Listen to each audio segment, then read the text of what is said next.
What's up, everyone? My name is Mistic. Welcome to Mistic Rex. Today, I have another video by Trust Me Bro. Historical misconceptions you probably still believe. Now, I believe I watched a similar video to this by MistyMallow, so hopefully it has mostly things that weren't in that. But make sure to like and subscribe. Check out the original video down below. And let's get on to it. How would you describe a ninja? A ninja, I don't know. Sword, maybe like a guard or assassin. Probably black hood, black robes, samurai sword, something like that. Oh yeah, cool. What if I told you you were completely wrong and that was completely stupid?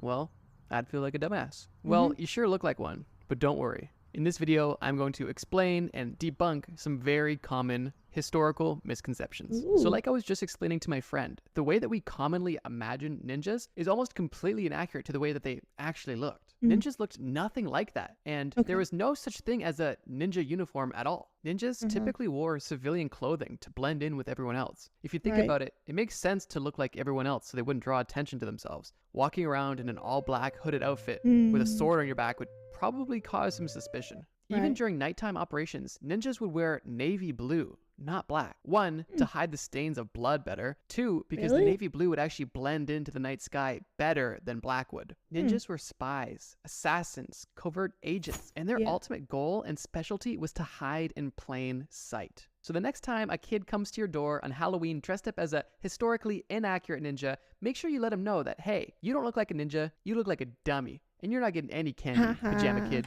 The next misconception is that people only live to be like 30 in the Middle Ages. That's not true at all. It is an accurate statement to say the life expectancy was shorter in the Middle Ages, however, not nearly as much shorter as you may think. For example, a fully grown, healthy 21-year-old man in medieval times could be expected to live all the way to the age of 64, which isn't necessarily super old, but definitely not, dying in your 30s or 40s. Well, I mean, the largest reason for this misconception and common discrepancy is the fact that infant mortality in the Middle Ages was just so high, which is a problem we almost don't have anymore. With modern medicine and technological advances, the infant mortality rate, fortunately, is extremely low nowadays. But in the medieval times, if 50% the infant mortality, but we still have birth issues for the people giving birth. Not as high, obviously, but still a risk. of people are dying before they hit 1 year old, obviously the average life expectancy is going to be lower overall. Our third misconception that I personally remember hearing vividly as a child was that if you drop a penny off the Empire State Building and it lands on someone, it will kill them. This is completely. Now, I never was as a kid, but I heard people referencing it always as, did you know it's not true? I never heard people actually saying, oh, it's true, so. Completely false. Without getting too much into detail, let's just go over some simple numbers. For starters, a penny itself only weighs 2.5 grams. With the height that the penny would fall from the Empire State Building, it would have the opportunity to achieve terminal velocity. However, adjusting for wind resistance and air friction would only allow this to really reach anywhere from 30 to 100 miles per hour. Which you might be thinking, 100 miles per hour? Damn, that's gonna kill me. Well, no, because you have to think about the energy expenditure once it impacts. It takes roughly 68 joules of power to be able to fracture a human skull. That means anything with a force higher than 68 joules has a high probability of killing you if it impacts with your skull. Now, for context, a raindrop with its tiny mass at terminal velocity will only have 0.002 joules of kinetic energy, and a penny at terminal velocity will only have about 0.2 joules. So, although you may have heard, and it may seem that a metal object at terminal velocity could easily kill you, that's simply not the case, at least with a penny. So the next time you're up in a high building, throw all the change you can over the edge. It's completely safe, it's fun, and Just nobody will get mad at you. Instead. And if someone does get mad, just do what that really annoying kid in school would do. Just say, it's a free country. It's a free country. I can do what I want. It's a free country. Nobody thinks that's annoying. It's honestly great. Number 4. Benjamin Franklin did not invent or discover electricity. At some point, you probably heard the story of Benjamin Franklin tying a key to a kite and going out in a thunderstorm. Now, this No. story alone is already debated on when or if Never it heard of ever that. even happened, but that's not what I'm focusing on. My focus is on the claim that Benjamin Franklin discovered electricity. Right off the Okay. bat, one thing to make very clear is that nobody invented electricity. It seems pretty obvious, but just to clear the air, electricity is a natural force that exists in this world. Therefore, it is not invented, it is simply discovered. A bit of a nitpick, but worth mentioning. Now, to give credit where credit is due, Benjamin Franklin had one of the greatest scientific minds of his time. He was interested in many areas of science, made many discoveries, and even invented many things, including bifocal glasses. But he was not the first to discover electricity. Egyptian scholars wrote in text in 2750 BC referring to electric fish, known as the thunders of the Nile, and several Mediterranean cultures were aware of static electricity. The first proper electric study was conducted in the 1600s by English scientist William Gilbert, who actually coined the term electricity. Benjamin Franklin had numerous contributions in the field of electricity, notably demonstrating the electric nature of lightning with his key experiment, but he was not the first to discover it. This next one honestly blows my mind. People still believe that WWE is fake when it's obviously real. Like, just look at John Cena. He's real. He's real.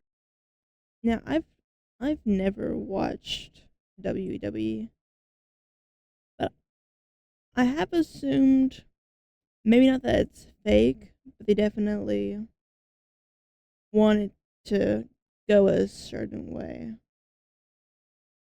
But I mean, obviously, the injuries are real, but I don't know enough about it to have an opinion. Real as it gets. What do you think he's been doing for the last 20 years? Just faking it? Just doing nothing? Why do you think Fred would have John Cena in his movie if he was just a big phony? This is just complete lunacy. And even though it's modern history, it's still history and it's still real. Okay, have you seen this painting? This is American Gothic. I only know about this image because of Garbage Pail Kids. I had never seen this painting before until I started selling Garbage Pail Kids. And I have a card with a version of this on it. That is the only reason why I know this thing exists. So, I have no clue whatever this misconception is. By Grant Wood. And if you look at it, what do you see? A man, a woman, a pitchfork, a house, a barn? Now, if you're like most people, you probably assumed, oh, this is a husband and wife. Well, No, I just actually, no. assumed This is a painting. daughter and father. So now you just look creepy. Completely off topic, but just kind of interesting was how this painting even came to be in the first place. The only reason this painting exists is because Grant Wood, the original painter of the painting, saw this house that he was so inspired by that he said, I want to paint the people that probably would have lived here. And the people that modeled for the painting aren't even related. The woman in the painting is Grant's sister, and the man is their family dentist, which is so funny, but kind of interesting. Okay, so this next one makes a lot of sense, but I've just never thought about it. Okay. Ancient Greek and Roman sculptures were actually originally painted with color. They only appear white today because the original pigments have just deteriorated. There are some well-preserved statues that still have traces of their original color, but it is extremely rare. Think about it. Your 2006 Honda Civic has paint falling off. You think the pigments of 2,000 years ago are going to last forever? No. I have a 05 car, and it looks fine. I mean, the lights are broken, but the paint's fine, other than where I hit a curve or where I scratched it against concrete or the crash I was in. But otherwise, the paint's completely fine. Speaking of things you can't see anymore, Helen Keller was famous for being a great speaker because of her limitations, right? If you do some research on her, or maybe if you just have some peripheral knowledge, that's probably what you understand. But actually, Helen was a great proponent of socialism and communism. She spoke mostly on workers' and women's rights, and she advocated for an American communist government. I just find this misconception quite interesting because a lot of information about Helen Keller has nothing to do with this, but this is the primary reason why she gained public popularity. Obviously, her story is motivational, and she was very well spoken for someone in her situation, but the majority of her initial content was all about communism, which is just just so interesting that that's not talked about. Whether you support or Huh? Wait, what? So what was the misconception? You said she was well spoken. Keller That was seems. famous for being a great speaker because of her limitations, right? If you do some research on her, I or maybe if mean, you just have some peripheral knowledge, that's probably what you understand. But actually, that Helen sounds was a like great being proponent well of socialism spoken and and communism. She smart. spoke mostly on workers and women's rights, and she Uh huh. advocated for an American communist government. I just find this I mean, misconception that quite sounds interesting well because a lot spoken. of information about Helen Keller has I nothing don't to do with know this, but this is the primary reason why she gained why public that would be a popularity. Obviously, her misconception. story is motivational, and she was very well spoken for someone in her situation, but the majority of her initial That content was sounds all about communism, motivational. which is just so interesting that that's not talked about. Whether you support or don't support communism, I feel like this is just interesting that this fact is just left out. And she's I'll just take seen a as, oh, guess. yeah, she was a great motivational speaker. Well, what did you talk about? And ladies and gentlemen, the last thing that I want to talk about is not communism. It is our last historical misconception. This misconception is that chastity belts were a medieval thing. Chastity belts were not a medieval thing at all. They didn't even exist back then. Hmm. Also, a lot of medieval chastity belts that have been found are either complete fakes or anti-masturbation devices from the 19th to 20th century, when there was a Hmm. widespread belief that masturbation could lead to insanity. In 1878, Dr. I've only seen those referenced in I think one movie, and I have no clue what the movie was. I want to say maybe like Robin Hood. I don't know why, but I've only seen it in one thing, and I didn't really assume it was real. John Harvey Kellogg, yes, that Kellogg, the creator of cornflakes, he Oh, was an advocate for complete abstinence of all kinds. There is literally a quote from John Kellogg that goes as follows: "Neither the plague, nor war, nor smallpox, nor similar diseases have produced results so disastrous to humanity as the habit of masturbation." All I'm saying it is I think ain't Johnny that Boy should stick to bad. cereal. And with that being said, I would love to hear from you guys. How many of these misconceptions have you heard of? And how many of these did you actually believe before watching this video? Let me know Not in the that comments. And many. also, if there's any misconceptions that you know the truth about, leave them in the comments below. And who knows, maybe I'll make a part 2. This is Mm-hmm. my 4th video, and we're dropping brand new videos every single week. So if you enjoy, subscribe. We've got a Mm-hmm. Make sure to check out his channel and mine. And I have a playlist where I've reacted to other videos of his and other channels. But let me know if you actually believed any of these. I don't think I really believed in that many. Maybe the samurai. Maybe the WWE. But I'm still, eh. And then most stuff I just didn't know.